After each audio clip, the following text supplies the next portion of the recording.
gente continua a ver aquela que a gente começou outra vez, que é aquela linha de látero, a parte anatômica, e depois vamos iniciar a linha de médio do tronco, ok? Vou falar um pouquinho, basicamente, dessas linhas de látero no tronco tem uma característica, como a parte de ante e retro também, de ter dois vetores de forças, né? A diferença da organização também das faces do tronco e dos membros é que se há dois vetores de força, não dois hemicorpos. Acho que agora vamos conseguir. E, basicamente, vamos ver que na sequência de látero terá uma característica interessante, que é que, ao realizar o movimento de látero, que basicamente no tronco é o movimento de flexão lateral, então, essa linha de látero, basicamente, que no tronco realiza o movimento de flexão lateral, terá uma emissão, todos os músculos, incluídos nessas unidades miofaciais e também a parte de fáscia, que basicamente, de um lado, onde se realiza essa flexão, os músculos se contraem de forma concêntrica. Mas terá todo um jogo também do lado contralateral, onde os músculos terão uma contração excêntrica, então isso gerará também, novamente, uma ativação dos fusos, ou devido ao estiramento de forma concêntrica, ou também devido ao estiramento da parte antagonista, que mesmo assim regulará as tensões de força para ter uma manutenção de equilíbrio durante esse movimento.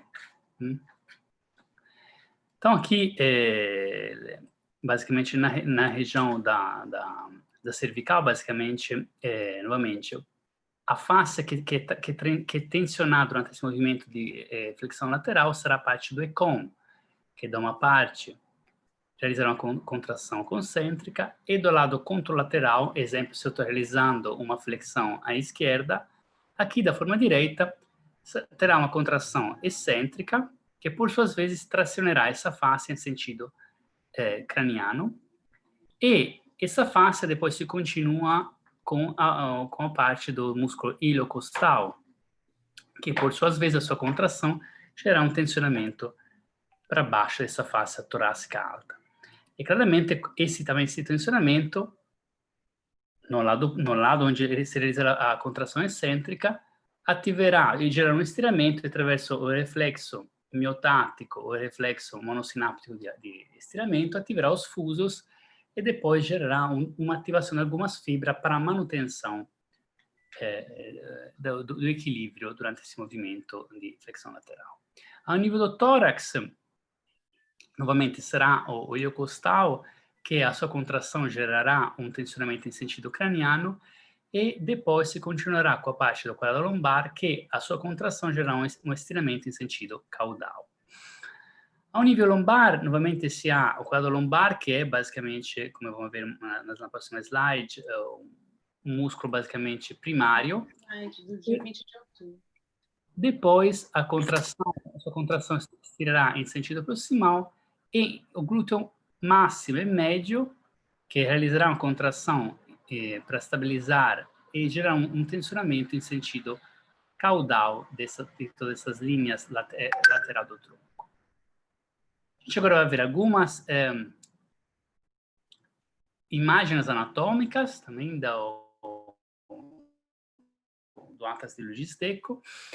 E aqui, basicamente, temos novamente uma continuação que a gente pode ver entre a porção do ECOM, que é essa aqui, é a face superficial que é rebatida.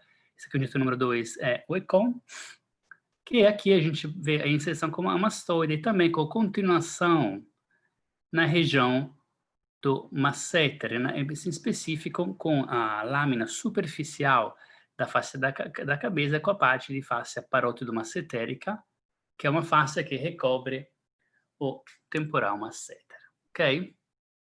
Que está em continuação, desculpa, entre o temporal, recobre o masseter, e depois se insere na mandíbula e se continua distalmente com essa lâmina superficial do pescoço.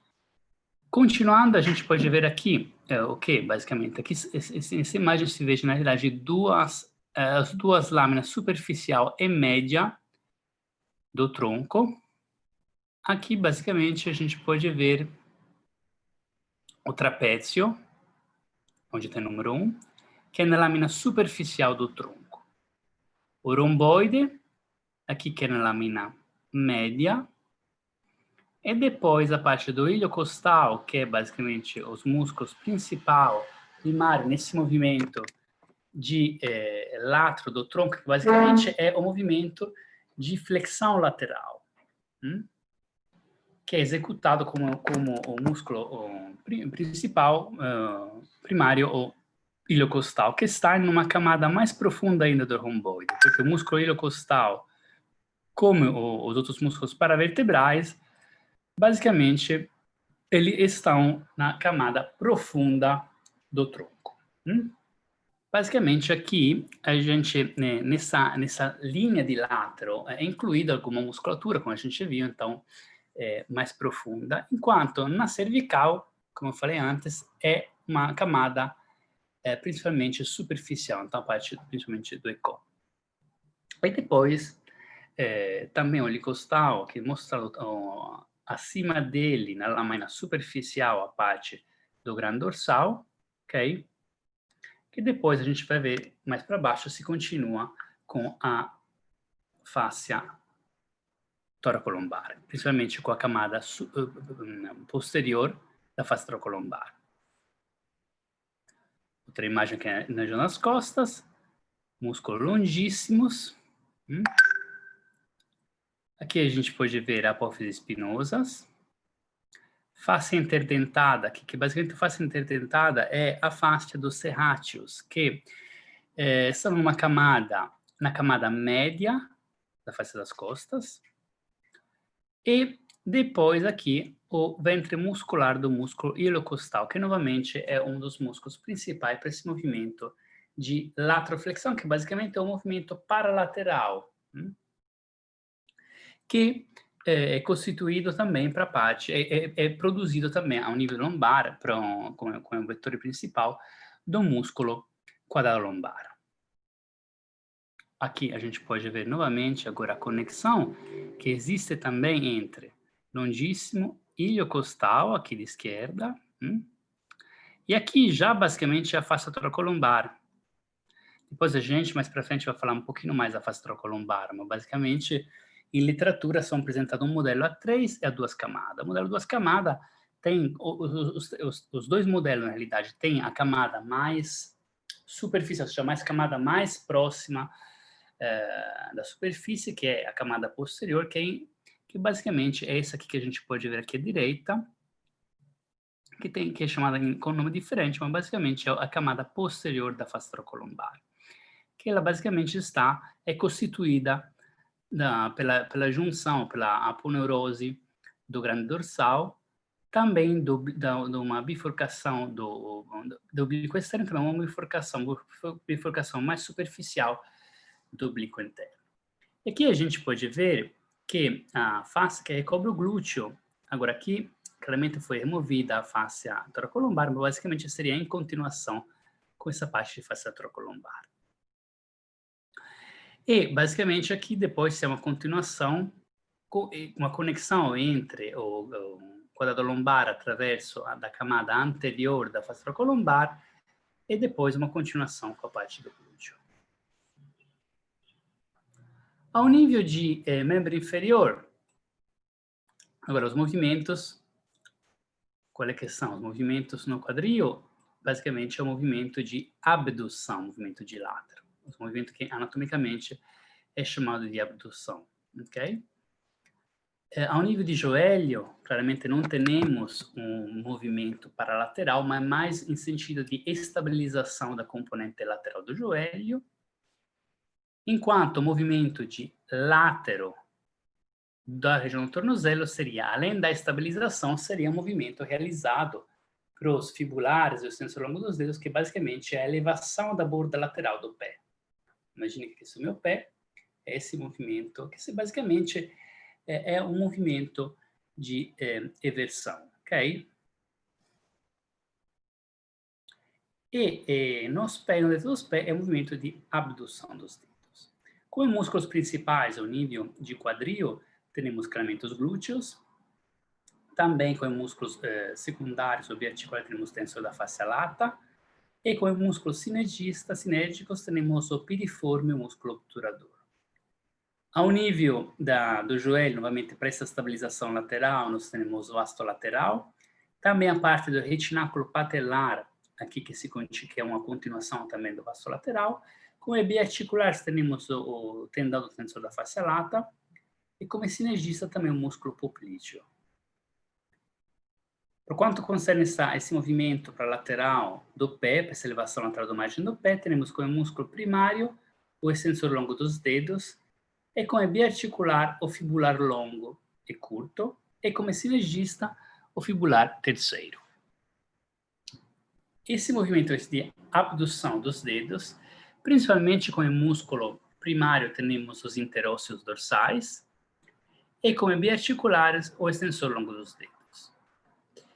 E aqui, basicamente, a gente sabe, falando um pouquinho dessas estruturas faciais, que a fáscia que basicamente envolve o músculo tensor da face lata, a gente vai ver até uma imagem anatômica, basicamente é em continuação, recobre também a parte de glúteo médio e máximo, e depois, claramente, continua ao longo do trato iliotibial, que também recebe expansões do glúteo médio e do glúteo máximo.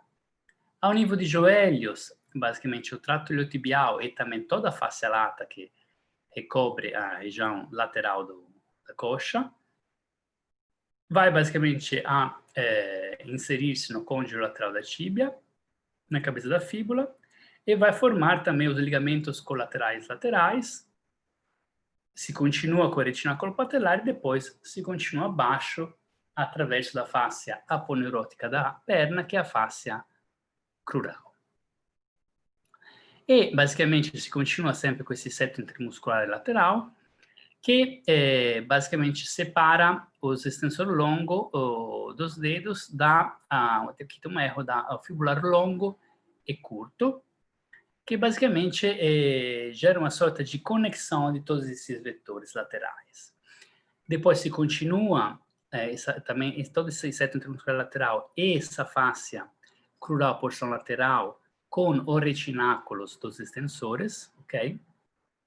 Essa fáscia que basicamente recobre os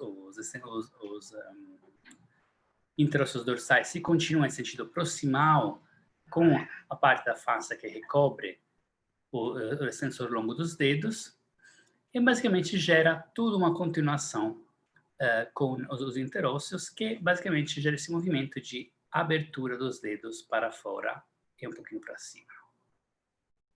Aqui, justamente, eles estavam falando que essa aqui, ó, é uma imagem, basicamente, a foto é tirada, essa aqui é a parte do glúteo, então é tirada de perfil. Esse aqui é o músculo tensor da face lata que a gente pode ver ali embaixo. Essa fáscia que recobre o tensor, basicamente, ela está em continuação com a fáscia do glúteo máximo e do glúteo mínimo. E aqui tem as continuações do glúteo máximo no trato iliotibial e, basicamente, também parte de face lata, porque aqui já é toda face lata. Uma primeira observação que a gente pode ver, e vamos ver também nas outras imagens, é que esse trato iliotibial, que aqui, basicamente, é tensionado em sentido passivo, a gente pode ver as linhas de força, mas, basicamente, o trato iliotibial não é uma estrutura separada do restante da face aponeurótica, que é a face lata. É somente uma estrutura que, ao longo da evolução, se reforçou aqui nessa região lateral, ok? Mas não é algo separado da face aponeurótica. Outra imagem aqui, estamos aqui na imagem um pouquinho mais para baixo agora. O que a gente pode ver? Toda essa aqui é face lata, essa branca, então, que recobre toda a coxa. Inclusive, aqui a gente pode observar que essa face lata, ela se continua depois distalmente com a face crural. É claro que tem área de reforço aqui, okay, próximo da articulação, inclusive que forma o retináculo patelar, ok? A gente pode ver aqui várias fibras oblíquas, que mais nas próximas aulas a gente vai comentar, inclusive em relação às espirais, como essas espirais encontrem como estruturas anatômicas essas fibras oblíquas que a gente encontra na face aponeurótica. E aqui a gente pode ver o quê? Sorta de sulco aqui. E basicamente, esse aqui é um sulco que está posterior ao trato iliotibial, que é o septo intermuscular lateral, que ele divide basicamente o vasto lateral da região dos isquiotibiais. A gente vai ver algumas imagens depois, de um estudo até publicado por Antônio Stecco, como vários músculos, na realidade, têm origem de porções de face lata, inclusive do septo intermuscular lateral. Então, esse aqui sempre ele pega um pouquinho o conceito que a gente tinha já falado nas aulas que a gente já tinha falado, que ao gerar um movimento, por exemplo, nessa região do glúteo, o que acontece é que se há um estiramento, como o glúteo tem inserção, como a gente falou, e vai mover mais para frente também, na região de face lata, nessa região lateral, ele vai gerar um estiramento para cima dessa face lata, estirando também o septo intermuscular. Então, outros músculos que pegam origem nesse septo intermuscular, como, por exemplo, a cabeça curta do bíceps, para um exemplo, serão os fusos desses músculos serão ativados de forma passiva através desse tensionamento, através do reflexo miotático. Aqui temos também, novamente, o trato iliotibial com a sua inserção na região da tíbia, no tubérculo de Gerdy, e depois sua continuação com a face acrural. Aqui outra imagem que é flexionando o joelho, vendo que o vasto lateral, abaixo, claramente, dessa parte de face lata, tendão do bíceps, na cabeça da fíbula, e tudo, na realidade, é recoberto por essa face lata, que é a fáscia profunda da coxa. Aqui a gente pode ver também, apreciar algumas tensionamento algum aumento de espessura na região próxima do joelho, com a retinaculo patelar, e a continuação com a face acrural. Em específico, aqui temos a parte que é a loja que recobre os fibulares, os gastrocnêmios, e aqui a parte que é do fibular terceiro e do extensor longo dos dedos. Na parte agora mais distal, a gente vê sempre um septo intermuscular, nesse caso é entre o tibial anterior e o extensor longo dos dedos. Para que, de repente, não lembra, o extensor longo dos dedos, ele é um músculo que está logo posterior ao tibial anterior e à frente dos fibulares que estariam atrás da fíbula. E aqui a gente pode ver a continuação, inclusive, do tibial anterior com o retináculo superior dos extensores e a continuação com o retináculo inferiores. E aqui depois temos claramente uma continuação entre aquilo que é o extensor longo dos dedos e a parte de interósseos dorsais. Algumas outras imagens do livro da Carla Stecco. Glúteo máximo, tensor da face lata, e aqui é interessante observar o quê? Novamente, que não há distensão na face que recobre os dois. Há uma continuidade, inclusive uma continuidade aqui com a face dos oblíquos externos, que se continuem também os oblíquos externos com uma parte da face lata homolateral também. E aqui a gente pode ver que, aqui se pode ver as fibras do trato iliotibial, ok? Que basicamente são tensionados da inserção de vários músculos na face lata, que não é somente o músculo tensor da face lata, mas também o glúteo máximo e o médio. Essa imagem também a gente pode ver muito bem o trato iliotibial, ok? Que são esses reforços de linhas. Eu quero que você preste atenção, novamente, que não há separação entre esse trato iliotibial e o restante de face lata. E se há uma continuação direta com o músculo glúteo máximo. Então, isso, inclusive, há várias implicações até clínicas, né? Porque quando a gente fala de uma dor na região lateral do joelho, a gente tem que considerar também todos os músculos que pegam origem ou se inserem em toda a estrutura mais ampla que é a face lata e nesse trato iliotibial. Eu acho que tem uma coisa importante, né, Marco? Que a gente vê assim que, por exemplo, o glúteo máximo, o tensor da face lata, a gente pode considerar que o trato tibial, né, é como se fosse um tendão dessas estruturas musculares, né? Exato. Que transmite exatamente essa força do glúteo máximo e também o médio, na realidade, para o joelho.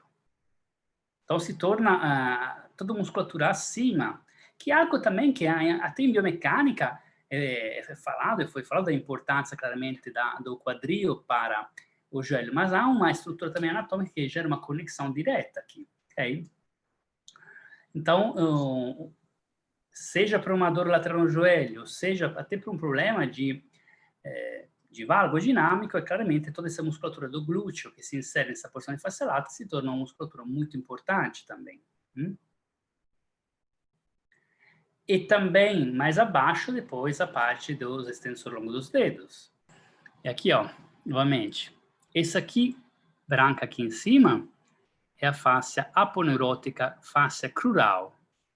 Que nesse caso, ela foi para ser levantada, cortada desse seto intermuscular lateral, porque ela está inserida nesse seto intermuscular lateral. Então, novamente, essa fáscia... Então, posso pedir um favor, Marco? Sim. Reforça aí essa imagem do septo lateral que você estava mostrando. Eu vou mostrar até corpo. Porque eu acho que é importante essa questão dos septos, né? Vamos ver se eu consigo um pointer. Laser. Que é para isso. Olha aqui. Tudo isso aqui é um seto intermuscular.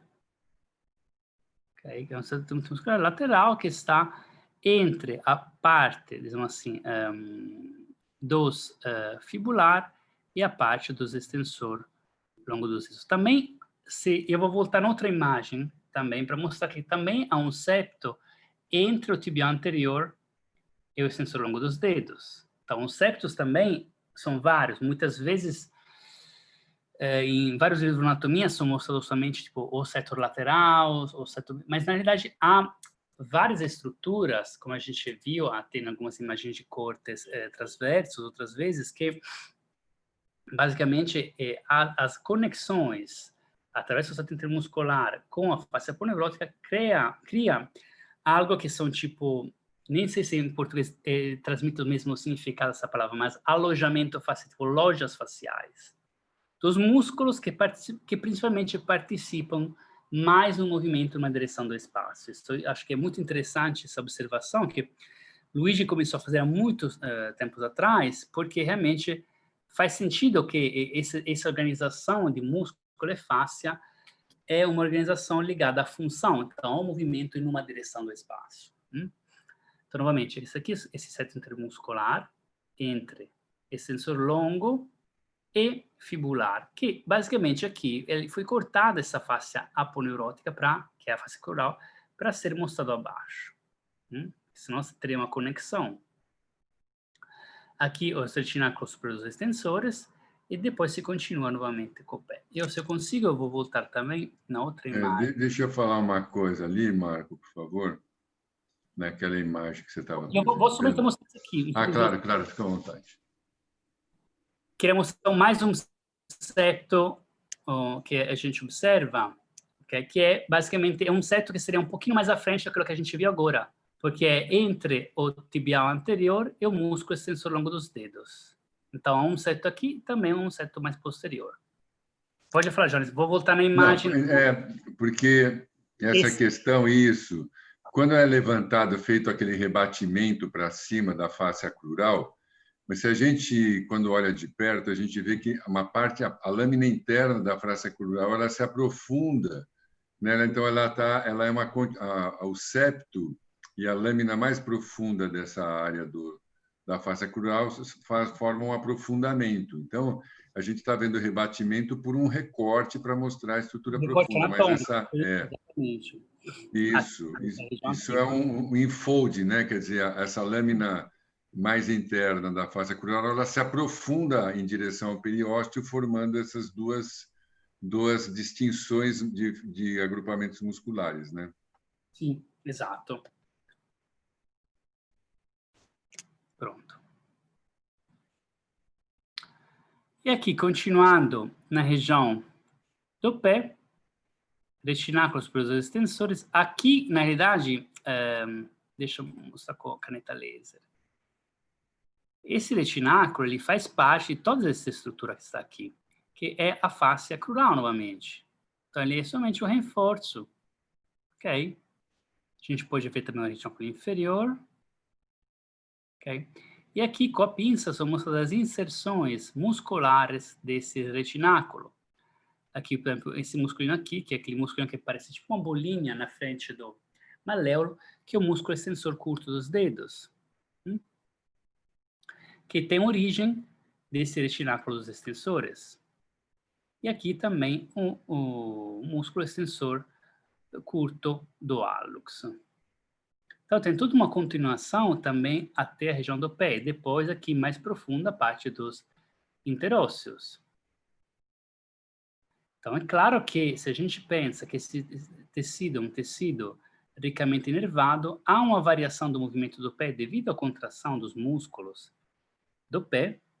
Claramente, se há um estiramento de todas as componentes faciais, que basicamente fazem, que são um conjunto também da parte muscular, porque mesmo a face aponeurótica tem conexão com os músculos, mesmo que seja um plano acima, através do seto intermuscular e através das expansões miofasciais, e basicamente aqui serão, claramente, com os músculos conectados anatomicamente, serão já de um estiramento que depois irá ativar o fuso e fechar o circuito monossináptico e basicamente permitirá que também a musculatura, nesse caso proximal, se contraia de acordo com o movimento também distal.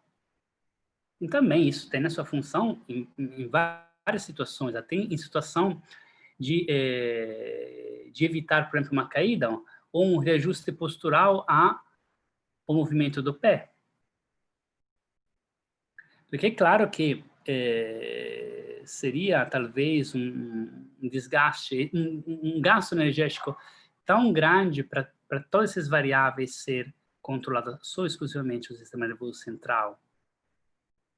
Então, isso é um pouco o conceito que vem cada vez mais evidente, mas que o mesmo Luigi Stecco já falava muitos anos atrás, que essa fáscia se torne uma sorta de estrutura que facilite o trabalho do sistema nervoso central, até em relação à propriocepção, e depois a gente vê que, tendo uma organização também relacionada ao movimento, porque, como a gente viu, esses setos intermusculares e também toda essa face aponeurótica, ela tem conexão com os músculos que participam mais no movimento na direção do espaço e que, claramente, ao se contrair, vão gerar um estiramento, uma ativação de todos os músculos em nível sincrônico de toda a musculatura em série. E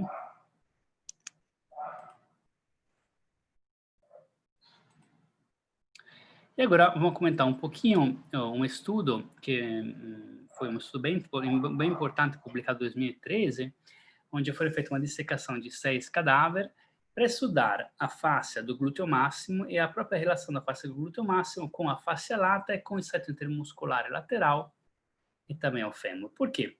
Já havia outros autores que mostraram que em torno de 25%, segundo um estudo mais antigo, de fibras do glúteo se insere na fáscia lata. E nesse estudo, que foi feito para os Stecco, para Antônio Stecco, basicamente mostrou que em todos os sujeitos, boa parte das fibras distais do glúteo máximo se continua com a fáscia lata. A fáscia do glúteo máximo é basicamente uma lâmina fina, uma fáscia epimesial que recobre o músculo, acima e abaixo, ok? Que inclusive separa do músculo glúteo médio. Os dois são separados, a gente vai ver uma imagem agora, por uma camada de tecido conjuntivo frouxo que permite o deslizamento.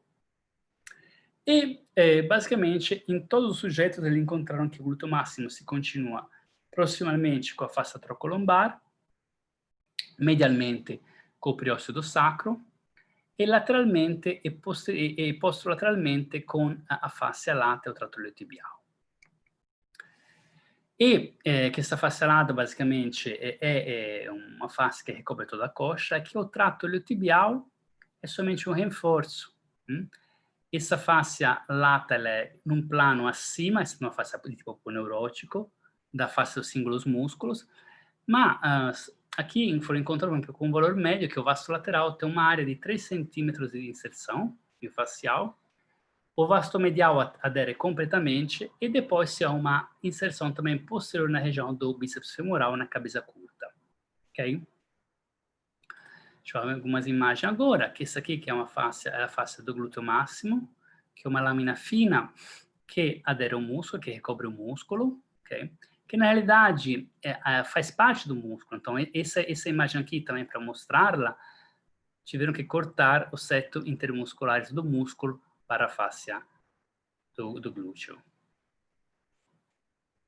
E aqui uma imagem para mostrar que também se há em um plano, mais abaixo, a parte do glúteo médio, que os dois são livres de deslizar durante os movimentos devido à presença de uma camada de tecido conjuntivo frouxo. E aqui, bem interessante isso também, vamos mostrar com o laser, é a continuação do glúteo máximo com o seto intermuscular. Essa é a visão. Acho que é importante, né, também, Marco, a gente ver essas estruturas como se fossem laminações, né? Isso, e aí a formação de como uma lâmina também vai virando tecido conjuntivo de outra estrutura, né? Exato. Por exemplo, e da aqui, aparência de serem lâminas, são subestruturas que vão se reforçando com o movimento também, né? Aqui se continua com o seto muscular lateral, que divide esse músculo aqui, que é o vasto lateral, da musculatura que estaria aqui atrás, que é a musculatura dos isquiotibiais. Olha aqui também como o tensor da face lata se continua com toda a face lata. Esse aqui é a face epimisial do vasto lateral. O glúteo médio. Então, até entre o glúteo máximo e o glúteo médio, que aqui foi cortado para mostrar, há basicamente uma camada de tecido conjuntivo frouxo que permite o deslizamento dos dois. E como você já falou, Jonas, agora, alguns segundos atrás, como até essas faces aponeuróticas, em muitas partes, e na parte do septo, sejam basicamente geradas para resultante dos vetores de força. Então, seja um resultado do movimento repetido em força que se cria e deposição dos fibroblastos, que gera reforços em algumas áreas específicas. Que nesse caso convergem mais nesse trato lateral da coxa. Aqui mostrando o quê? Mostra a continuação com a face epimisial do glúteo com a camada posterior da face lombar. E também isso é importante até de um ponto de vista clínico, porque às vezes algumas queixas na região lombar, de repente, não têm a origem na lombar, mas têm origem na musculatura que depois tem conexão com também a face lombar, por exemplo. E aqui se adere ao periósteo, e depois se continua aqui com a parte de face lata. E aqui é a famosa face lata, que recobre toda a coxa, aqui na região proximal do quadril, aqui distal do joelho. Então, como a gente falou, proximal, ela se continua com o glúteo, e distalmente, basicamente, ela vai a formar aquilo que é o ligamento colateral lateral, o retináculo patelar, o retináculo do extensor do joelho, se insere no tubérculo gerdia e depois se continua com a face crural, que é a face aponeurótica da perna. Bem, proximalmente a gente vê que com a pinça foram mostradas 2 ou 3 camadas de tecido conjuntivo. Por quê? Nessa região proximal, sem utilizar um bisturi, se pode ver a separação de várias camadinhas. E cada camada basicamente é separada por uma camada de tecido conjuntivo frouxo. Isso devido também da inserção aqui dos vários músculos, que é diferente na região distal, onde ela tem mais uma função de estabilidade. Então, novamente, como essas estruturas faciais também são um resultado, a função gera anatomia, e também vice-versa, mas se há basicamente aqui, se entende bem porque aqui tenha várias camadinhas, que claramente até um nível de articulação do quadril, se há movimento nos três planos dos espaços. E aqui que é interessante ver que não se consegue distinguir como uma estrutura separada aquilo que é o tratto iliotibial, que é somente um reforço. Opa.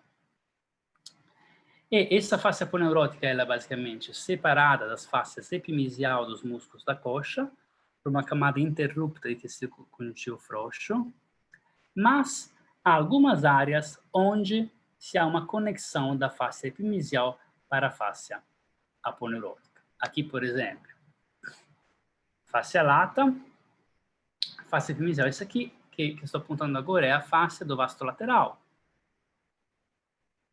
Então, é claro que quando se gera também uma contração do glúteo, que vai estirar em sentido craniano toda essa porção de face lata, essa inserção aqui será também esticada. E essa porção de fuso, a fibra interfusal e do fuso aqui serão esticados em forma passiva, ativados nos espirais, e se gerar depois um reflexo monossináptico, que gera a ativação desses fusos das fibras extrafusais, também dessa musculatura lateral, para gerar todo esse movimento, nesse caso, mais de estabilização lateral da coxa. Mesma coisa encontramos na região medial.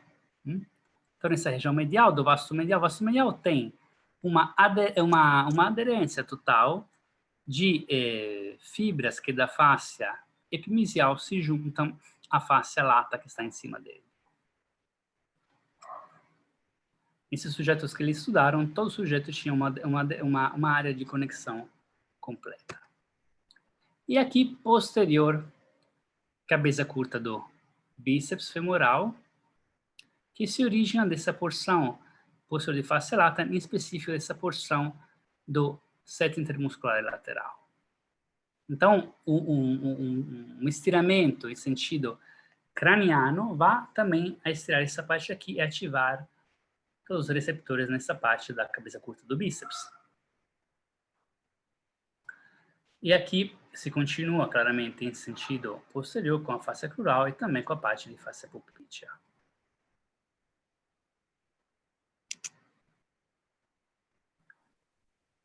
Ok, então a gente agora vai dar uma introdução à parte de médio também.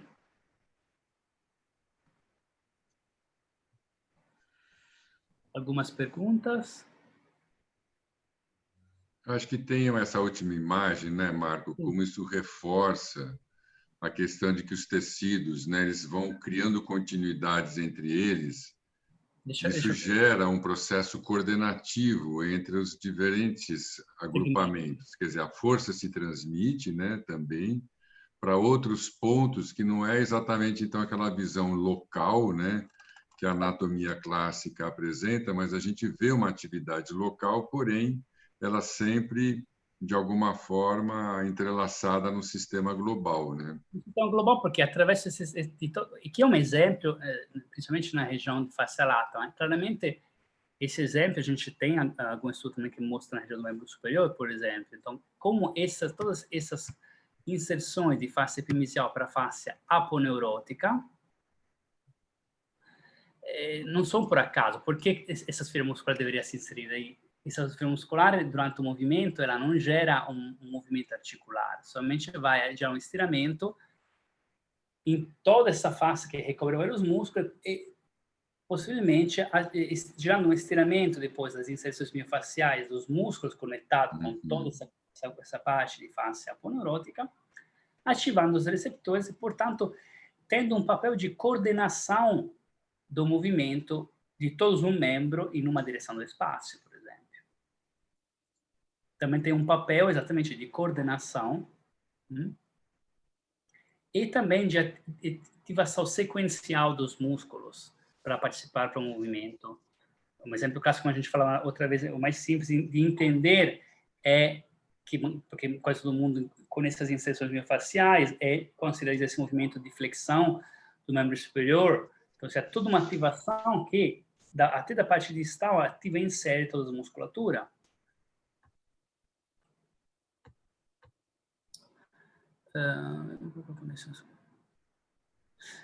Então, a pergunta da Paula, se essa continuidade também pode gerar alterações à distância. Sim, é justamente dessas conexões que a gente muitas vezes encontra e avalia alterações que se manifestam à distância, ou seja, que de repente iniciam em uma área, um distrito, talvez devido a um trauma direto, che col tempo gerou um tensionamento excessivo e talvez uma ativação excessiva de alguma parte muscular, gerando depois uma alteração de tipo mecânico, mas também metabólico, e possa gerar uma densificação também em áreas mais distais ou proximais. Então, sim. E também, até poderia explicar o conceito. Vamos utilizar o termo nocicepção, mas basicamente queixas que se manifestam numa região, mas não são devidas a exatamente uma alteração no local. Então, exemplo, uma densificação, uma alteração ao nível de face glútea, ela vai alterar todo o tensionamento ao longo, por exemplo, dessa parte. Deixa eu mudar a imagem aqui. Dessa parte lateral de face lata, e de repente o paciente se apresenta com uma queixa na região lateral do joelho, mas na região lateral do joelho, até de um ponto de vista de palpação, não há talvez área adensada, talvez a área no glúteo máximo. O que acontece é que essa linha de tensão também ativa mecanicamente os nociceptores e, portanto, pode gerar uma área de nocicepção nessa região lateral do joelho. Mas o lugar que dá origem ao problema não está nessa região, mas está, de repente, mais acima ou mais abaixo.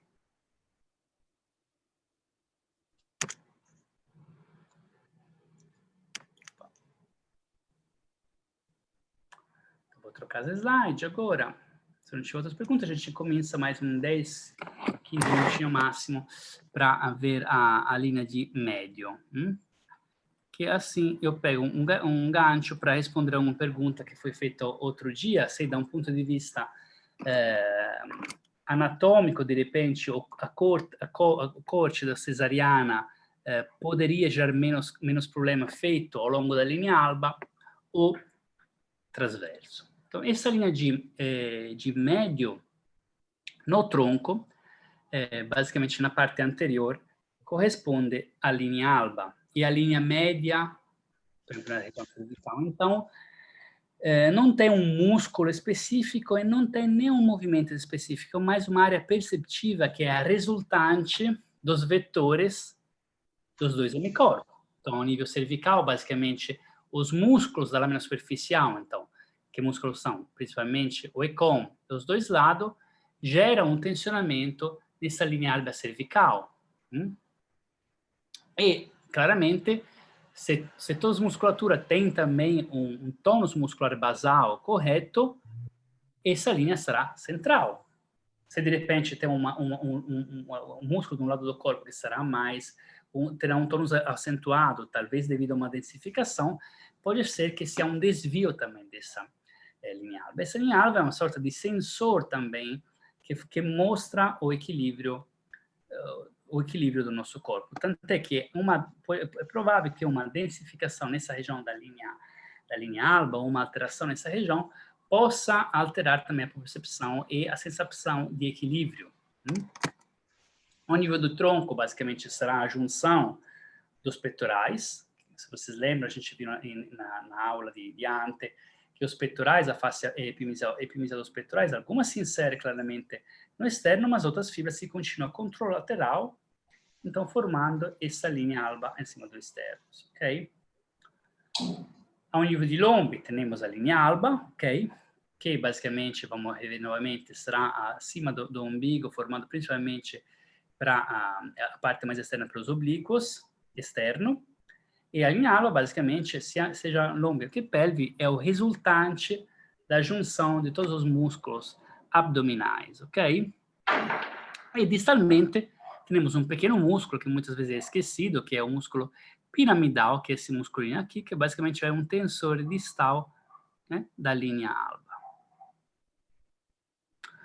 Então, vamos continuar na parte da frente hoje. Então, na parte da frente, basicamente aqui é mostrado uma imagem. Isso aqui que a gente vê aqui em 2 é uma linha central que basicamente é a linha alba cervical, ok?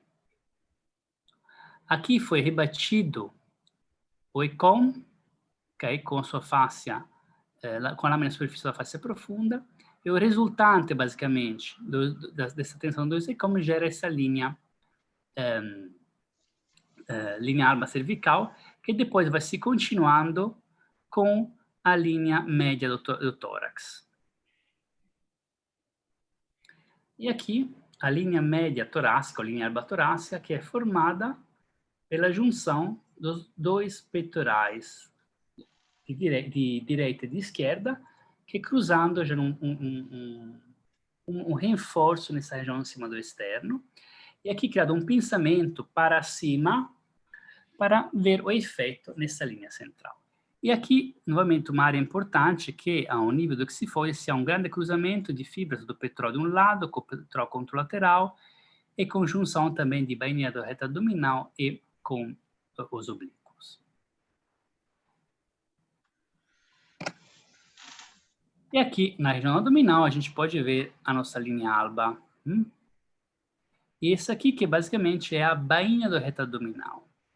Essa imagem muito bem feita, muito bem...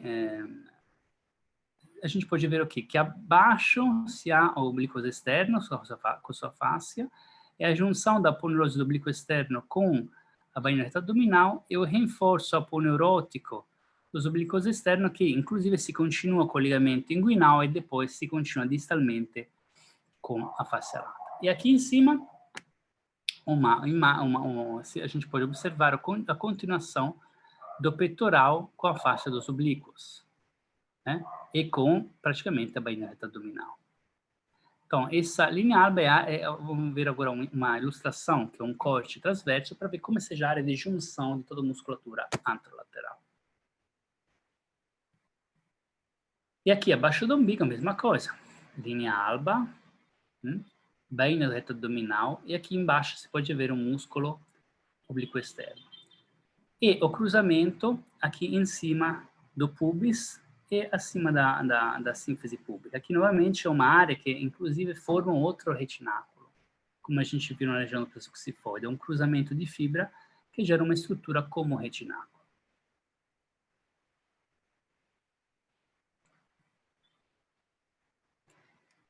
E lembrando agora que essa linha alba, basicamente, era o resultante da junção de todas as fáscias do abdômen.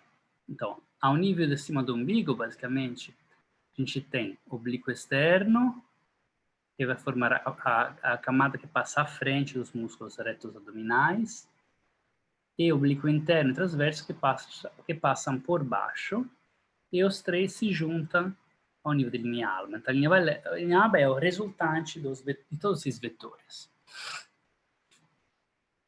Como estarão os ligamentos interespinoso e infraespinoso posterior, né, que serão formados para junção de todos os músculos da lâmina superficial, média e profunda do tronco e do dorso.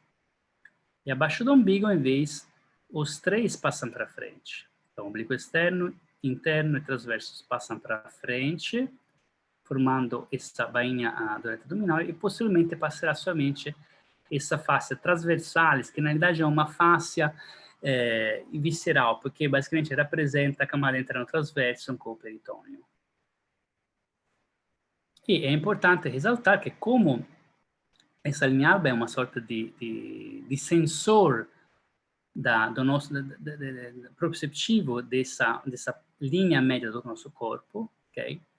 E basicamente ela é tensionada também, sendo a junção de todas as musculaturas anterolaterais, ela é tracionada, como também a bainha reta abdominal, que é uma face tipo álcool neurótico.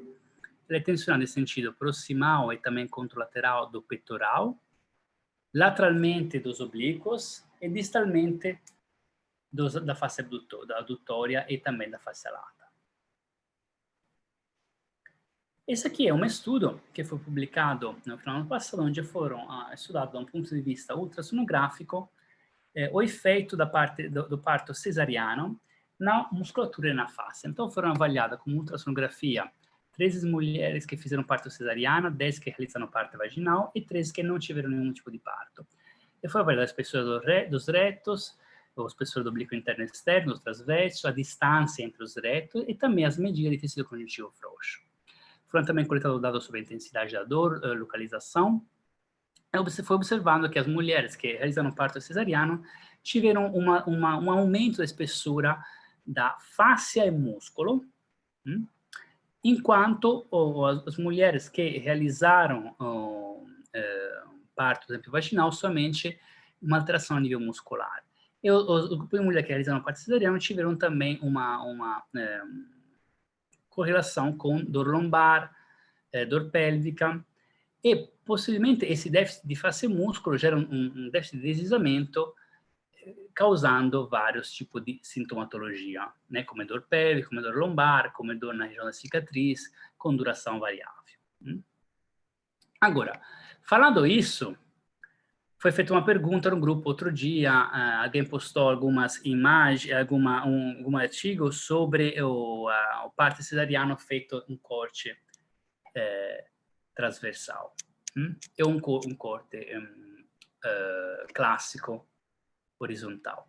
E foi perguntado qual será a melhor coisa pior. Eu falei que ia trazer um pouquinho aquilo que, por exemplo, é a ideia até da Carla Stecco, que foi conversada várias vezes até com um grupo de cirurgiões. A ideia é que, de repente, isso claramente a gente não pode generalizar, mas da um ponto de vista anatômico, talvez duas considerações que a gente pode fazer. Primeira é que muito depende do tipo de sutura. Então, vocês viram que, basicamente, a baía reta abdominal ela é resultante de 3 lâminas faciais. Então, se a sutura for feita camada por camada, talvez seja preservado o sistema de deslizamento. Enquanto, se for feita a sutura, como muitas vezes é feita, talvez para um objetivo também de tempo, né? Talvez possa gerar mais possivelmente, menor deslizamento e pode toda a série de sintomatologia ou alterações que a gente pode, muitas vezes, encontrar nos pacientes. Agora, pensando assim, de repente, um corte feito vertical talvez gere menos sintomas, da um ponto de vista anatômico, enquanto a linha alba já é um lugar de junção. Então, algumas áreas, por exemplo, essas áreas, vamos pegar outras imagens que a gente vê melhor ainda.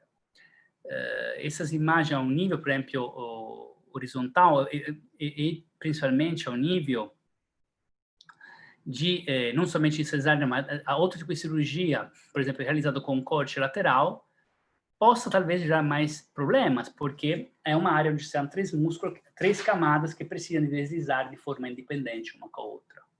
Então, de repente, até uma laparoscopia nessa região mais lateral, onde temos que ter esse jogo de deslizamento entre o oblíquo externo, interno e transverso, talvez possa ser um pouquinho pior que um corte vertical. Então, isso é o que tinha que acrescentar em relação a essa parte que alguém perguntou no grupo de cicatriz. Então, talvez um corte transversal respeita um pouquinho mais a anatomia. Tudo bem? Então, se alguém quer fazer algumas perguntas, de força logo da cirurgia abdominal aberta, não laparoscopia. Paula, é o mesmo conceito. Claramente depende como é feita a sutura, depende como é o pós-operatório, se tem complicações ou não, porque tudo isso influencia também, né?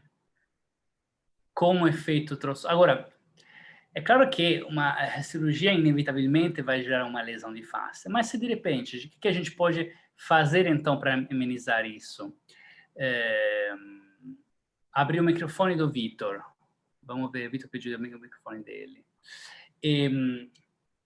Mas, de repente, o que a gente pode fazer? Que se a gente sabe as estruturas anatômicas e os movimentos possíveis nessa região, como foi falado até para o caso, acho que era inclusive de uma paciente do Vitor, de cirurgia abdominal, a gente possa desfrutar no pós-operatório até relativamente imediato, se não tem nenhum tipo de complicação, de algum movimento de repente até da extremidade, para tentar recriar um estímulo também de deslizamento das várias camadas, que possivelmente possa gerar também um pós-operatório melhor e talvez uma melhor deposição de fibras.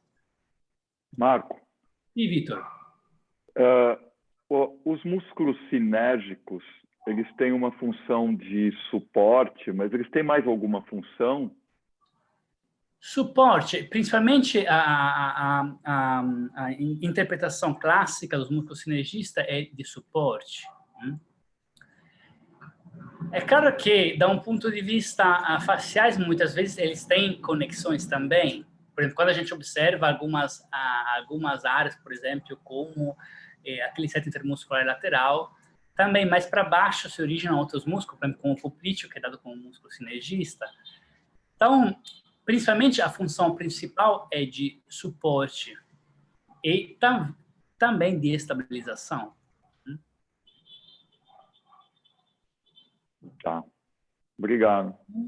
É interessante porque a gente pode pensar também que tem também como a gente estava falando para outros músculos, até uma ativação meio que passiva através das inserções faciais, através do reflexo miotático. Então, quanto talvez uma alteração que seja uma fibrose ou uma densificação que altere esse sistema de deslizamento, esse sistema de transmissão de força, possa, por suas vezes, afetar a ativação correta dos músculos sinergistas e, de repente, até ter algumas queixas, algumas coisas de, por exemplo, menor sensação, até que não chega a ser patológico, mas uma sensação meio que de instabilidade, por exemplo.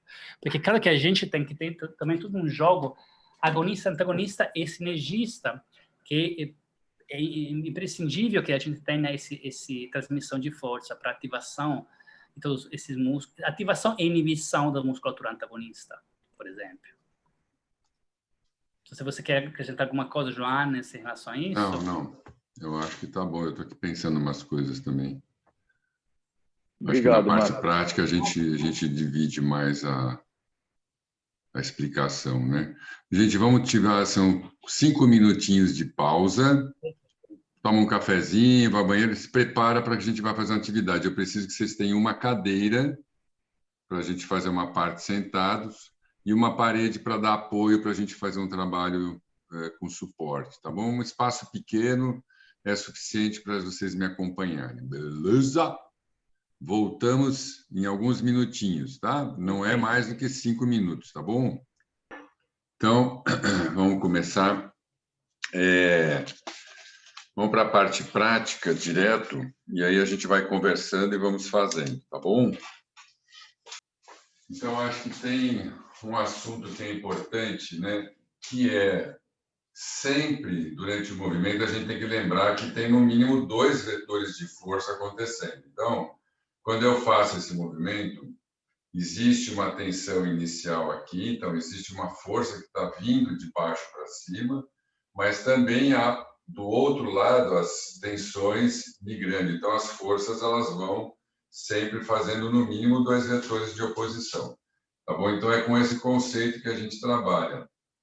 Então, há sempre um movimento, esse vem nessa direção, mas esse também vai para cá. E esse, quando pode esticar para lá, esse também pode fazer o movimento para lá. E esse jogo contínuo, que é essa imagem, né, desse conceito de tensibilidade, é importante. Então, os vetores não são só de flexão ou de extensão, mas quando eu estou fazendo um movimento para cá, tem forças que migram para cá e tem forças que estão migrando na outra direção. E assim o conjunto é um conjunto de vetores cruzados, que é isso que vai dando o jogo de equilíbrio, tá? Isso é importante para a gente, tá bom? Então, sentados, vamos começar fazendo uns trabalhos, ok? De perna, primeiro, básicos. Então, eu vou estender a perna lá na frente, ponta do pé virada para cima, deslizo o calcanhar para frente e puxo o calcanhar para trás. Eu estou fazendo um vetor de força numa direção e levo os isquios para trás. Isso. E agora o contrário. Conforme eu contraio atrás, eu alongo na frente. Conforme eu contraio na frente, eu alongo atrás. E eu vou fazendo esse movimento aqui, junto com a pelve. Isso. Ok? Aí, o calcanhar avança, recua e o tronco acompanha esse movimento. Estendi atrás, estendi no tronco. Isso. Faz a extensão e a flexão combinada. E 1, e 2, 3. E contrai lá de baixo, lá do piramidal, em direção ao peito. 7. E agora começa lá nos ilhos costales. E 4 aqui embaixo, aqui na bainha do reto, vem subindo.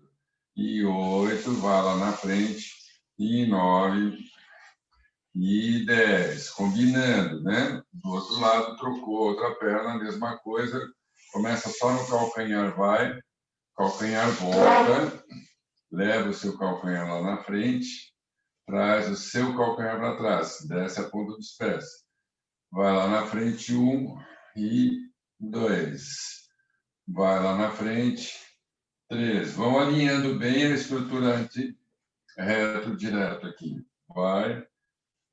Volta. Isso. Trabalha aqui na frente, junto com o movimento do pé. Vai. Volta.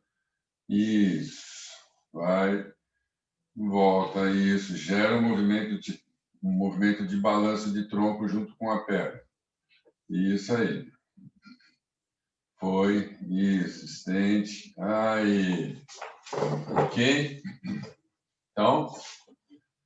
Agora, para o lado, leva a sua perna para fora, apoia a mão no joelho na outra, traz o calcanhar para dentro, faz o movimento para poder aqui fazer o movimento de supino, e faz o movimento, vou fazer assim que vai ficar mais fácil.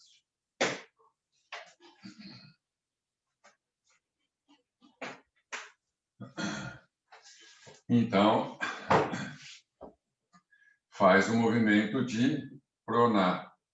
Então, contrai aqui na linha do tibial, né? Longo, curto, e agora pela linha interna, okay? Faz uma contração, puxa, escava o chão e para fora, mais ativando aqui glúteo médio, e depois aqui na linha de adutor, o pé lá embaixo, trabalha bem na linha do tornozelo, procurando seguir aqui a linha do trato iliotibial, né?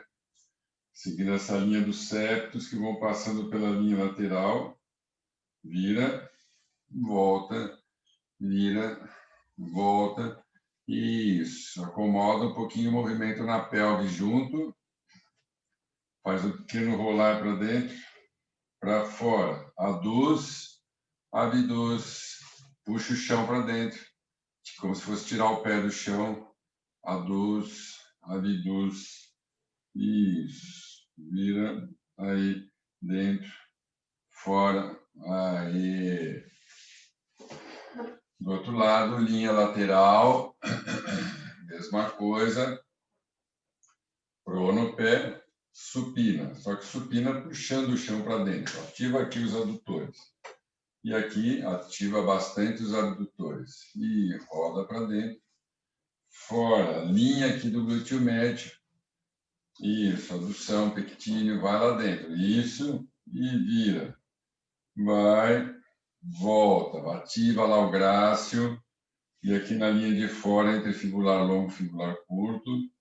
Vai, volta. Virou, puxou.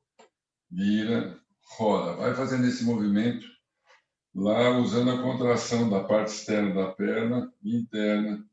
Externa vem até aqui, ó, na linha média dele. 3, vai, volta, vai. Imagina essa linha dos septos que a gente mostrou para vocês e essa continuidade aqui da fáscia, né, que seria a fáscia lata, a crura da perna, com uma roupa só, uma vestimenta só ligada aqui na parte interna aqui, né, da linha abdominal. Aí, muito bem. Os pés virados bem para frente, a mão fecha e a coxa abre. Força lá para fora com a coxa e no braço aduz. Então, trabalha aqui na linha de peitoral, reto do abdômen, até aqui a linha de abdominal, e aqui na estrutura externa, trápelo tibial, linha posterior, até a linha glútea, como se quisesse fechar as costas pela perna. E o braço faz o movimento contrário. Isso, apertou, foi lá para trás, segura os joelhos para eles... Isso. E agora aqui eu estou fechando o joelho, isso, e abrindo as costas, olha lá. Agora eu aperto a frente e abro. Eu estou sempre fazendo uma oposição de movimento. Então, eu estou fazendo força aqui para fazer isso, só que ao mesmo tempo eu vou alongando. Depois eu faço uma força aqui no peitoral e aí alongo o peitoral. Ok? Isso, aduz com a perna, abduz com o braço, aduz com o braço, abduz com a perna. 1, e 2, 3, isso. 4, isso. 5 e 6. 7, trabalha bem na escápula. 8, 9. Então, olha, estou apertando o peitoral, ok? E estou trabalhando o peitoral menor lá dentro, ó. Eu estou fazendo uma força para frente e a outra força para trás. Eu estou fazendo um deslizar em cima do outro em oposição. Ok? Agora é o contrário, ó. Ok? Eu estou fechando as costas, ok? Estou fechando as costas e aí eu puxo o movimento para dentro. E aí, isso. E 1. E aí, olha, estou fechando as costas, só que eu estou tracionando elas para frente. Então, eu estou trabalhando lá trapézio, que quando eu venho para frente, eu libero o romboide da parte profunda. E o contrário na frente, peitoral menor na frente. E agora o romboide em relação ao eretor da espinha. E vai 1, 2, 3, 4, 5, 6, 7, 8. Contra abdômen. Agora os eretores da espinha. 9, 10. Muito bem, gente. Então, veja que eu faço sempre duas forças opostas para começar a criar um cisalhamento entre os tecidos. Ok? Então, agora, inclina o tronco para frente, os braços para trás, fecha a musculatura dorsal. Isso. Trabalha aqui no subclávio mesmo. Abre aqui a frente, mais superficial. Fechou aqui na frente. Isso. Fecha. E aí, abre bem as costas. Trabalha aqui a linha do serrátil, em relação ao romboide. Isso. Agora, lá na frente, puxa o romboide para cima, leva lá na frente o peitoral. Isso. E aí, mantém os eretores da espinha ativos. Volta pelo reto abdominal, ó. Volta, volta, volta, volta, vai até liberar o trapézio. E aí, peitoral maior, fecha com o reto abdominal e estira. E estira a frente. Isso, contrário agora. 1,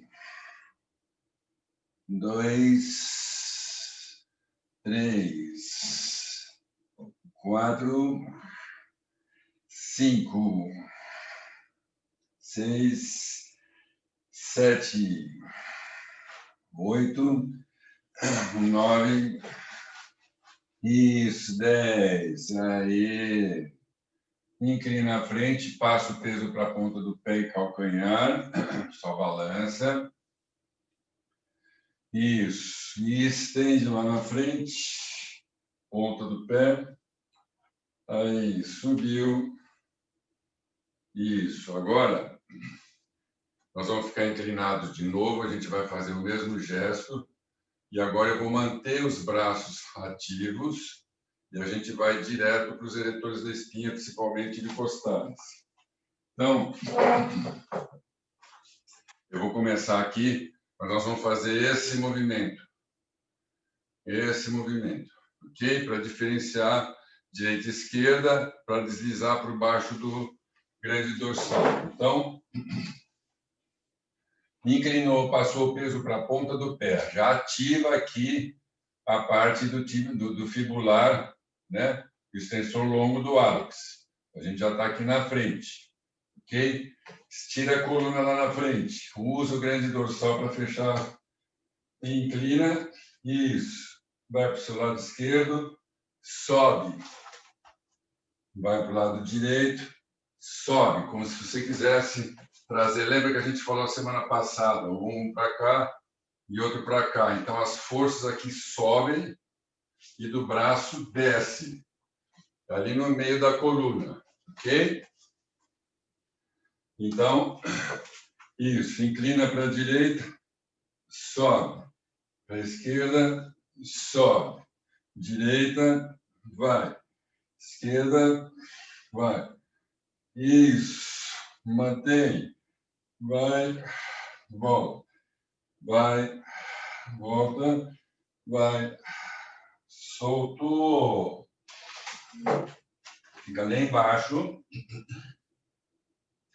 Começa a contrair o glúteo primeiro. Contrai o glúteo. Contrai o glúteo em direção ao centro das costas. Puxa o braço. Feche. Aí, começa pelo glúteo. Levanta. Aí. Usou na frente. Fechou na frente. Glúteo. Vai. Depois vem o braço. Glúteo. Braço. Mais uma vez. Glúteo. Braço. Isso. Aí. Fechou. Junto o cotovelo. Isso. Estende o braço lá em cima e volta. Estende o braço lá em cima e volta. A gente quer deslizar o grande dorsal pelas costas. E volta. Eleva o cotovelo e volta. Eleva o cotovelo e volta. Como se estivesse puxando uma camisa. Eleva e volta. Mais uma vez, eleva e volta. Muito bem. Então, agora, okay? De frente para a parede, inclina bem o tronco lá na frente. Afunda bem os calcanhares atrás. Procura trazer o movimento por baixo da axila. Então, eu vou encostar a mão assim na parede, mas eu vou empurrar um polegar de encontro ao outro. Então, eu vou levar o polegar para dentro, ativar o peitoral maior e inclina. Ok? Desce e sobe. Desce, junta a escápula, sobe. Mantenha um polegar em direção ao outro, sobe e deixa alongar lá abaixo a panturrilha. Sobe, 9, vai. Isso aí. Coloca o dedão lá na parede. Isso, o calcanhar alcança lá na frente, o outro calcanhar alcança atrás. Eu vou contrair o glúteo. Ok? Contrai o glúteo para aumentar aqui o estiramento do reto do abdômen. E fica aí 1, 2. E balança 3. Gira 4, quadril para dentro. Para frente e para dentro. Para frente e para dentro. Mantém, glúteo contraído. Calcanhar da frente lá estirado. Levantou a ponta do pé. Um calcanhar para trás, outro para frente. Igual. Vai. Isso. Do outro lado. Flexiona. Trabalha bem o tibial anterior e o flexor longo do hálux. Ok? Lá atrás, eu quero passar ali no septo entre o cacho lateral e medial. Ok? Contrai o glúteo. Isso, vai sentir puxar a face lata todinha.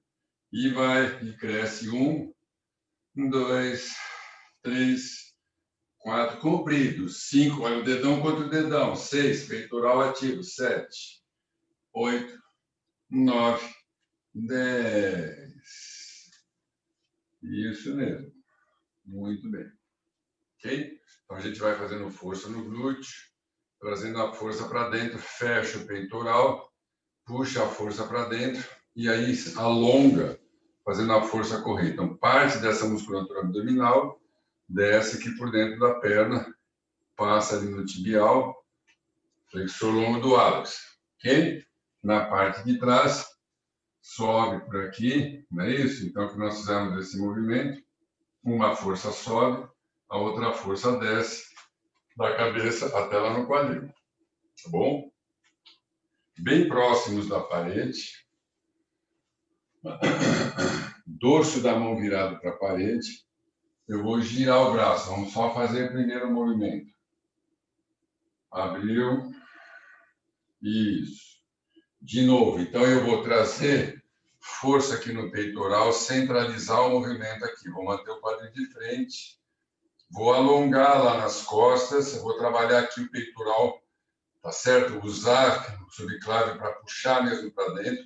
Vocês vão sentir que vai ativar também o esternocleido. E aqui atrás, olha, tá bom? A gente vai estar trabalhando o supraespinhal e uma parte aqui, né, de começar a tracionar já o serrátil. E depois é tudo o contrário, a força foi lá para as costas, ela saiu da frente, e aí eu começo a usar aqui uma parte do teres menor, vai puxar a força para o centro das costas de novo, e a gente vai abrir a frente, ok? Então, passou lá na frente, fecha o peitoral. Mantém o quadril de frente para a parede, palma da mão virada para dentro. Agora, vira a palma da mão para a parede. De novo, isso. Até fechar aqui na linha lateral. Gira a palma da mão de novo para dentro. Leva o braço comprido. Comprido. Mantém o quadril. Vira a palma da mão para a parede. Volta. Fecha na linha lateral. De novo, dorso. Mantém o quadril de frente. Trabalha aqui na linha do peitoral, uma parte do reto do abdômen. Cresce. Vira a palma da mão para dentro. Fecha. Abre aqui na frente. Agora eu vou rodar o braço, girando a cabeça, sempre em oposição à mão. Ok? 1, 2, 3. Abre 4, 5, 6. Contrai aqui o esternocleido, puxa lá atrás e agora o contrário. Trabalha aqui e trabalha o trapézio lá atrás. 3, 4, mais uma vez. 1, 2, 3, 4. Isso, libera essa linha aqui de trás da linha do pescoço. Tudo bem, gente?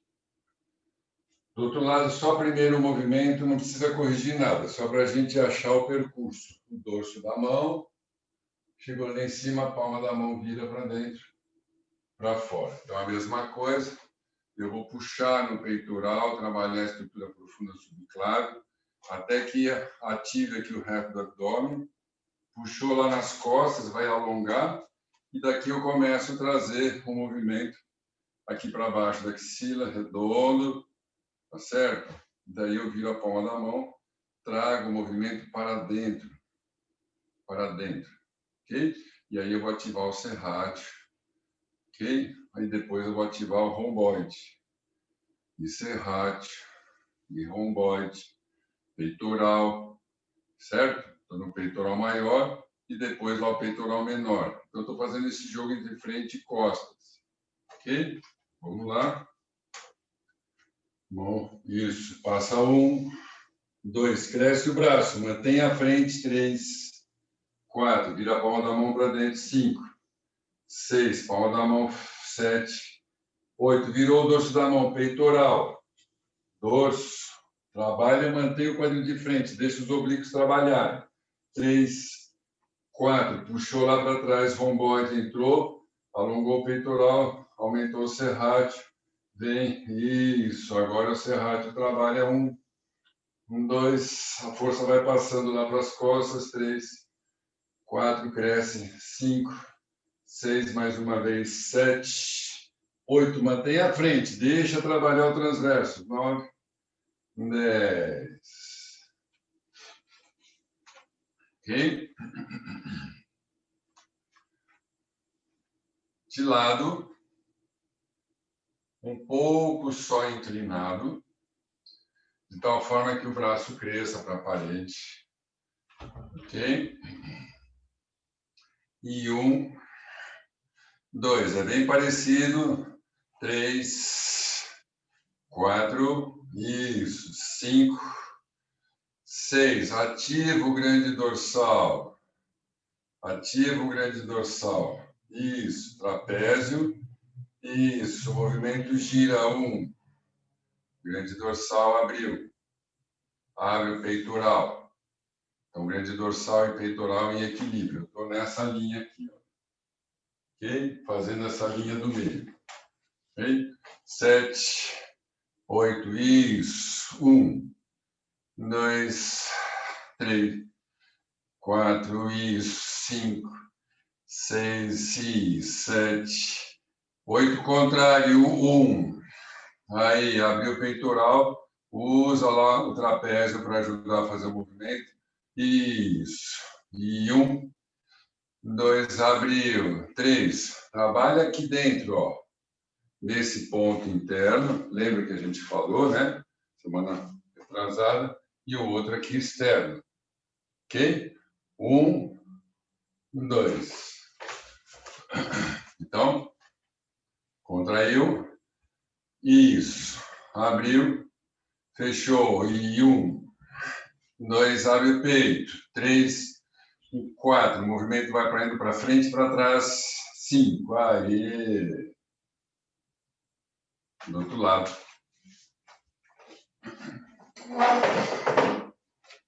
De lado. Isso. Inclina um pouco. Para poder manter uma pressão bem na linha lateral. Então, vai ficar um pouquinho inclinado. Olha lá na frente. Abre aqui o pescoço. Entrou 1, 2, linha lateral 3, 4, usa o peitoral, fecha, fecha, abriu, 5, 6, fechou, isso. Usa lá o deltoide também, abriu.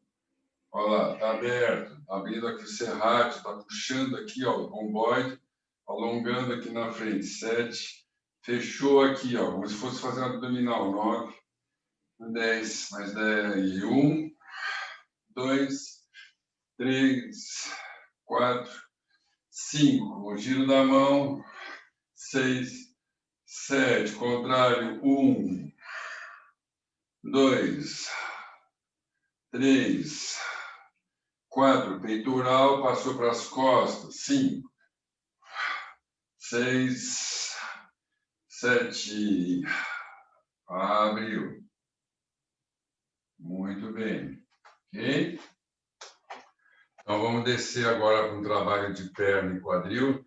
Nós vamos trabalhar com o dobro do movimento. Nós vamos fazer esse movimento passando o peso de uma perna para a outra. Então, eu quero contrair aqui para alongar lá. Quero contrair aqui para alongar lá. Então, eu vou trabalhar, ó. Nessa linha interna, tem um vetor de força por dentro da coxa que vai parar aqui do lado de fora. Ok? Agora a mesma coisa. Tem um vetor de força aqui, que vai passar aqui pelo lado de fora da perna. Tudo bem? Vocês podem usar a cadeira. Ok? Ou vai poder usar a parede. Eu vou mostrar. Eu vou afastar. Vou levar o meu quadril para trás. E vou fazer esse movimento aqui. Eu quero levar o movimento aqui nessa linha de fora. Ok? Levar o movimento na linha de fora. Pernas estendidas. Tá bom? Então, vamos lá, juntos. Afasta mais ou menos uma perna de distância. E aqui, o dobro do quadril. E inclina. Bumbum lá para trás. Mão aqui na cadeira. Braço comprido. Crescendo lá na frente, como se você estivesse dando um mergulho. Leva o quadril de um lado, 1. 2. Contrai lá nas costas. 3, 4. Usa o encostar. 5, 6. Do outro lado, 1, 2, 3, 4. Do outro lado, 1, 2, 3, 4. Mantenha a perna estendida. 1, 2, 3, 4. É como se eu quisesse virar o quadril de frente para vocês. 1, 2, 3, 4. Estou tentando fazer como se fosse fazer esse ficar de lado assim. Então, eu estou fazendo esse movimento, estou virando aqui. Uau! Ok? E 1, como se fosse fazer isso aqui agora. Ó. Bem firme aqui, ó. Trabalha aqui dentro. 2, 3. Deixa trabalhar o oblíquo interno junto com o transverso. 4, 5. Vai virando de frente para mim. 6, 7. Virando para o outro lado. 1, 2. Encaixa bem o quadril. Faz o quadril fazer uma onda. 5, 6, 7, 8. Balança. 1, 2, 3, 4. Mantém lá embaixo, piramidal ativo. Lembra que o Marco falou? Ele é o extensor da linha alba. 7, 8, 9, 10. Ótimo. Flexiona as duas pernas. Agora eu vou passar o peso de um lado para outro. Agora bastante trabalho no trato e no tibial. Ok? Então, força, procura deixar no final esse movimento aqui, ó, como se estivesse aqui esquiando. Então, vamos trabalhar agora a linha externa. Ok? 1. Tá.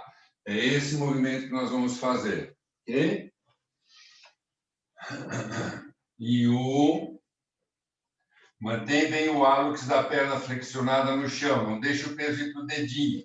Força interna, né? Trabalho no adutor. Você fez força para fora, mantém o adutor ativo. Isso, do outro lado. Está indo para fora, mas faz força no adutor. O outro lado, 1. Isso, abre bem a sola do pé. Força aqui no hálux. Do outro lado, 2. Chapa o pé. 3. 4. 5. Agora vai em onda, hein? 1, 2, 3, 4.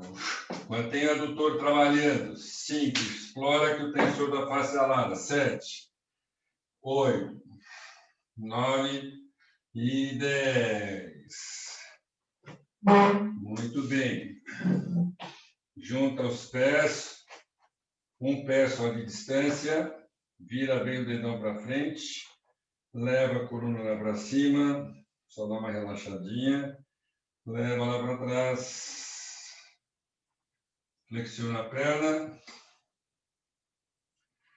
Outra vez. Enrola a coluna. Leva as costas lá no teto. 3. Leva o externo lá na frente. Balanço externo. 1. E 2. 3. 4. Lembra que o externo é tipo um retináculo. 8. 9. 10. Enrola. Fecha um dedão contra o outro. Usa o peitoral. Ativa o reto do abdômen. Trabalha lá no pubis. Sobe na ponta do pé. Se empurra para frente. Isso. Olha lá na frente. Abre. Isso. Abre a frente da garganta. Abre. Não perde o reto do abdômen. Contrai o glúteo. Isso. Subiu. Volta devagar. A mão vai ficando lá. A gente vai abrindo vértebra por vértebra. Aí, solta a mão da cadeira. Subiu. Afasta os pés na linha do quadril. Sobe só num pé. Fica assim, quase na ponta do pé. Nesse eixo aqui. Trabalha a força de dentro e de fora da perna. 2. A linha, com essa linha aqui, que vai passando aqui, ó, por dentro da coxa, a linha alba, a linha do peito. Passa aqui pelo econ. 2. 3. Então, ó. Força aqui na coxa. 3, 4, cresce, cresce, cresce, cresce. Imagina que seu pé está aqui, ó. 5, 6, 7, pá, 8, pá, 9, pá, 10. Cresceu. E 1, 2, 3, 4. Cresceu. 5, 6, 7. Olha o braço. 1, 2, 3, 4, 5, 6, 7, 8, 9, 10. Põe uma das mãos aqui na linha do pubis, a outra mão aqui no sacro. Demarca a linha, né? Da linha média e da linha média aqui. Ok? Então, a gente fez o movimento para fora e agora demarca a linha média. Ok? Pés virados para frente, balança 1, aduz a coxa. 2, isso, trabalha aqui no centro. 3, alinha as duas mãos. 4, como se quisesse fechar no centro. 5, relaciona o pubis com o cóccix. 6, linha alba. E depois, linha da coluna. Tá certo? Linha alba. E depois a linha da coluna. Ok? E 1, 2, 3, 4. Quando vem para trás, fecha na frente. Quando vai para frente, fecha atrás. Ok? Fechou na frente. Atrás. 2, 3, 4, 5, 6, 7, 8, 9, isso. 10, 1, 2, 3, 4. Isso. Usa a linha aqui do reto do abdômen. 7, 8, 9, 10. Agora lá dentro, pessoas, expande, contrai. Expande e contrai o glúteo. Isso. Contrai o pessoas, relaxa o glúteo. Vai invertendo 1, 2, 3. Passando, o movimento está passando tudo por aqui, hein? Aqui dentro. 4, 5, 6, 7, 8, 9, 10. A caixa torácica fecha na frente, abre um pouquinho atrás. Fecha atrás, abre um pouquinho na frente. Vamos trabalhar ali no serrátil posterior, superior e inferior, né? E 5, 6. Olha a caixa torácica. 7, 8, 9, 10. Bem profundo o movimento. 1, 2, 3. Isso, balança lá na frente. Vai estirar lá o sólio e vai puxar. Chegou aqui, vai usar o adutor. São toda a musculatura tônica. 5, 6, 7. Isso. 8, olha lá. 9, 10. Costela 1, 2. Isso aí. 3, 4, 5, 6. Pode tirar a mão, fica com a imagem. 7, 8, 9, 10. O balanço. 1, 2, 3, 4, 5. O gesto é o mesmo. 6. Pega o centro do corpo. 7, 8, 9, 10. Mais 10. 1, 2, 3. Deixa trabalhar lá embaixo. 4. E 5, vai sentindo a mudança. Sólio tem adutor. 8, 9, costela 10. Última. 1, 2, 3. Usa as costelas. 4. Lá atrás, na frente. Atrás, na frente. Deixa os oblíquos puxarem as costelas.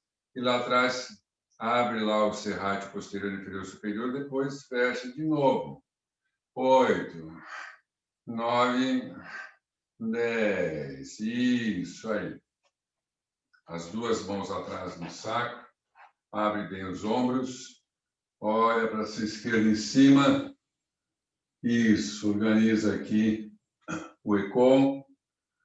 Do outro lado. Isso. Abre bem aqui. Deixa abrir. Mantém os ombros organizados aqui pela linha da axila. Ok? E 7, 8, 9, 10. Isso. 1, 2, 3, 4. Olha lá. 5. Os olhos começam. 6, 7. Olha para o lado e para cima. 8, 9, 10. Olha para cima. Olha para o umbigo. Para cima. O umbigo. Os olhos antecipam o movimento. Olha. Deixa a cabeça seguir os olhos. Olha. Vai. Volta. Vai. Deixa centralizar aqui. Agora, vai lá nas costas. Na frente. Nas costas. Na frente. Nas costas. Excelente, galera. Como é que estão aí? Dá uma sentida na postura antes de a gente acabar de conversar. Sensação de peso, comprimento, força.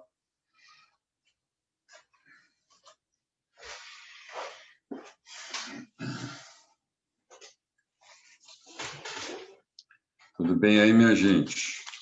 Deixa eu abrir aqui. Ah, meu Deus do céu.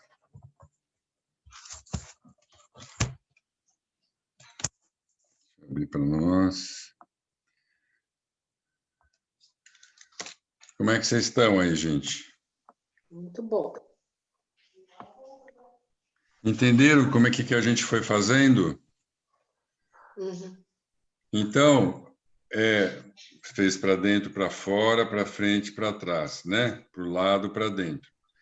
E, do ponto de vista de um trabalho terapêutico, porque é isso que o Marcos e eu fazemos, quer dizer, como é que é também com o movimento você criar uma contradição de ações, de tal forma que dois músculos possam trabalhar de uma forma oposta, com calma.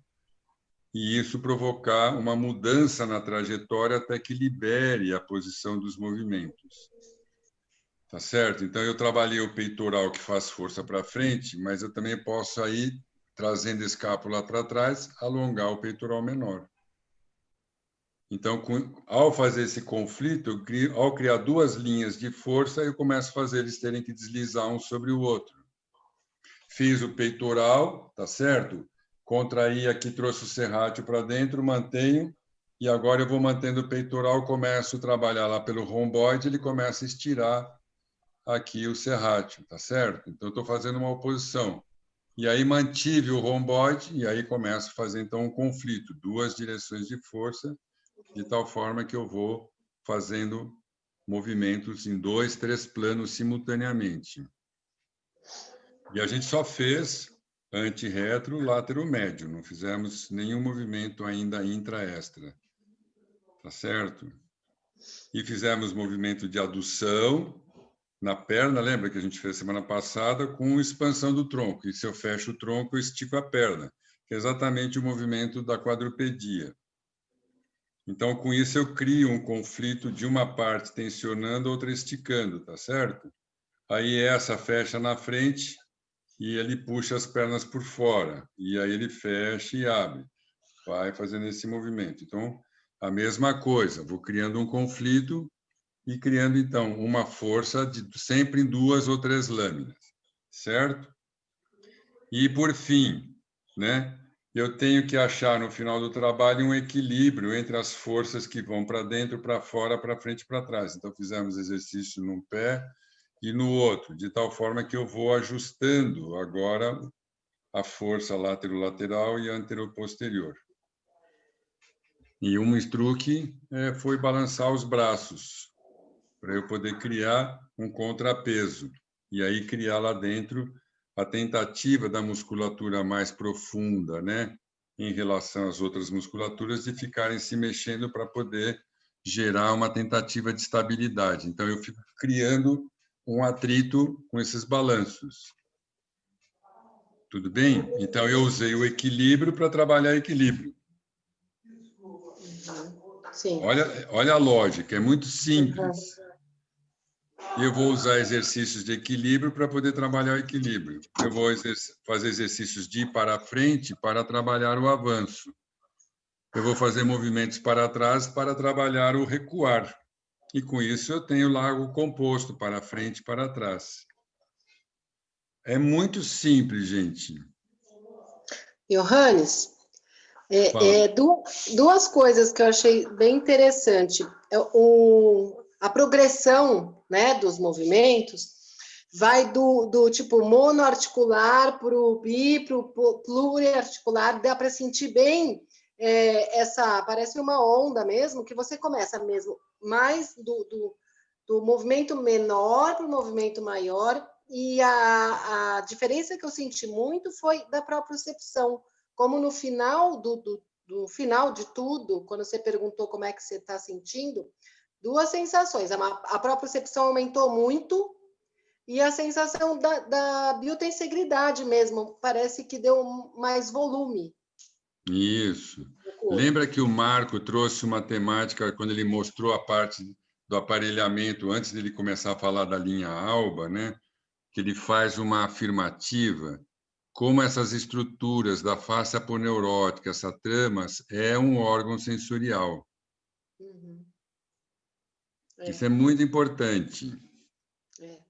Que essa tessitura, conforme a gente vai acompanhando o movimento dos tecidos, aquilo vai provocando os mecanorreceptores e a gente vai tendo uma propriocepção.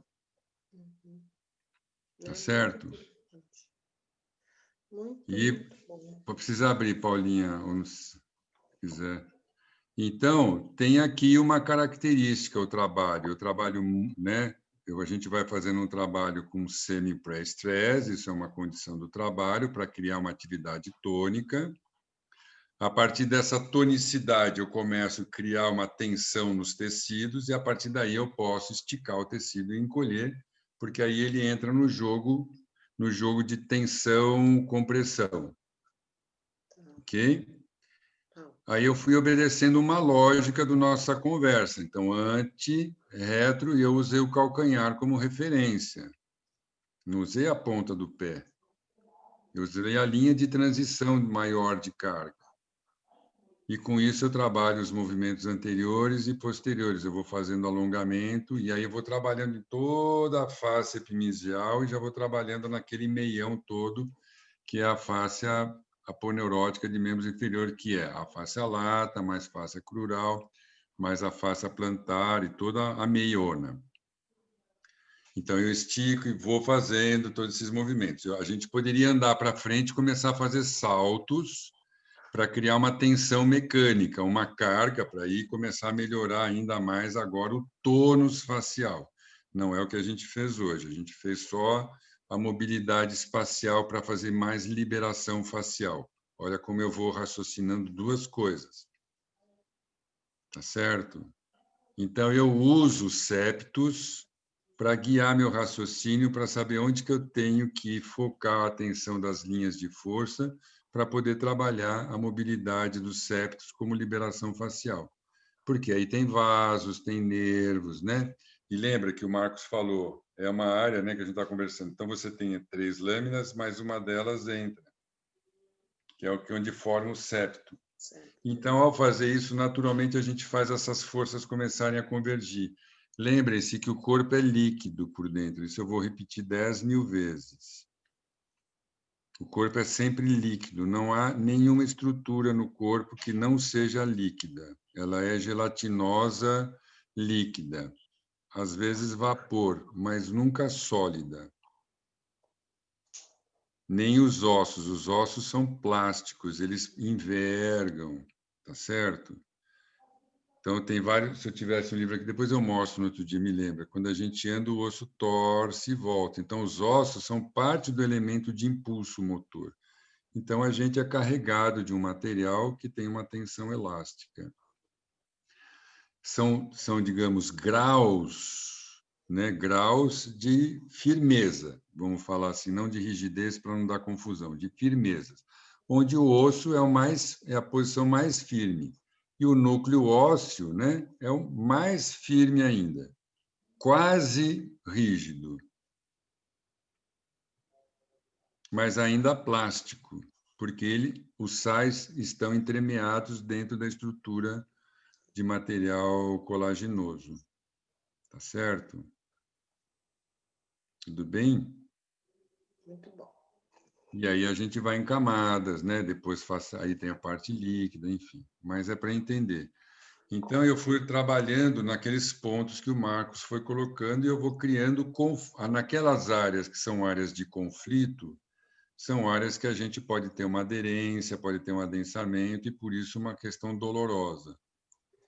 Então, é um exercício que ele é um exercício terapêutico, que a gente vai chamar nesse momento, onde eu quero, nessas áreas de conflito, aumentar o nível de mobilidade para impedir a formação de áreas de adensamento.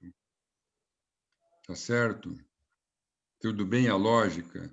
Então, na próxima semana, a gente vai mostrar outra vez os pontos para ficando cada vez mais claro onde é que a gente vai trabalhando, como é que eu vou escolhendo, né, certos pontos para trabalhar. Eu escolho o ponto para trabalhar e faço o exercício passar ali naquele ponto. Tá certo? Então, aqui é uma área de conflito, aqui embaixo um pouquinho da parte, né, aqui tem a linha do mamilo e um pouco mais embaixo, então são áreas de cruzamento de tensão. Então, eu preciso fazer esses balanços passarem por essas linhas. Então, eu vou fazer uma força para baixo e mover para que eu libere esses pontos aqui. Tá certo? Eu não estou mexendo o meu braço, eu estou fazendo os movimentos ficarem correndo pelo tronco nesses pontos onde as estruturas vão cruzando umas sobre as outras. Essa aqui que é a minha conversa com vocês. A fáscia, né, ela também tem estruturas planares. Então, você vai pegar o peitoral maior, ele meio que navega sobre a estrutura dos intercostais. Ele não é assim.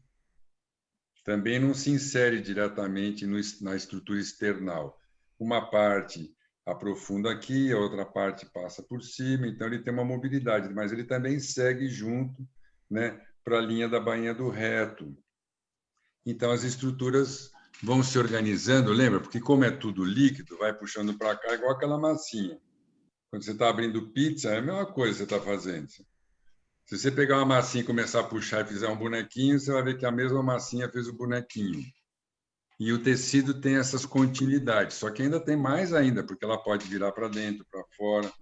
Então, eu sempre falo do origami, né? No origami, a gente vê bem isso. Tem a dobradura, mas tem uma continuidade, tem umas áreas de descontinuidades, mas elas não são rompidas, elas é uma dobra, né? Tum, aí faz tum, aí vai tum, tum, tum, tum, tum, tum, tum, tum, tum, tum, fechando e abrindo, né? Tá? Muito bem, gente.